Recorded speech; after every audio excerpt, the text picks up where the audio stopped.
এক যুবক বাপের বিরুদ্ধে আল্লাহ রসুলের কাছে অভিযোগ করছে। দুই হাতে কামায়, বাপ দুই হাতে খরচ করে, তাই এসব বলতেছে, ইয়া রাসূলুল্লাহ, দুই হাতে কামাই, বাপ জিজ্ঞাসা করা ব্যতীত দুই হাতে খরচ করে, আপনি যদি একটু বুঝাইয়া দিতেন। আল্লাহর রসুল বাপের কাছে লোক পাঠাইছে, যা ডাইকা নিয়ে আয়। তো যখন ডাকতে আসছে তো জিজ্ঞাসা করছে, অবেলা আমাকে কেন ডাকে?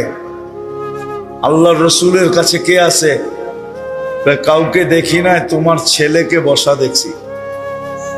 তো বাপের মনে গাইতে গাইতে আইতেছিল, মনে, ছোটে না কিন্তু, মুখে না কিন্তু, কি মনে মনে কবিতা পড়তে পড়তে আসতেছিল।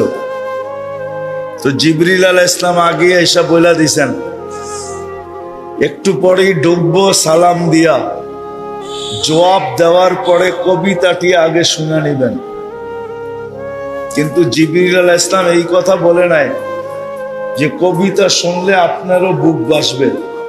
কেন? আল্লাহ রসুল তো আব্বাকে দেখে নাই, ঠিক না? এটা বলে নাই যে কবিতা শুনলে আপনারও বুক বাসবে। আল্লাহ রসুল বলছে, কবিতা শোনাও।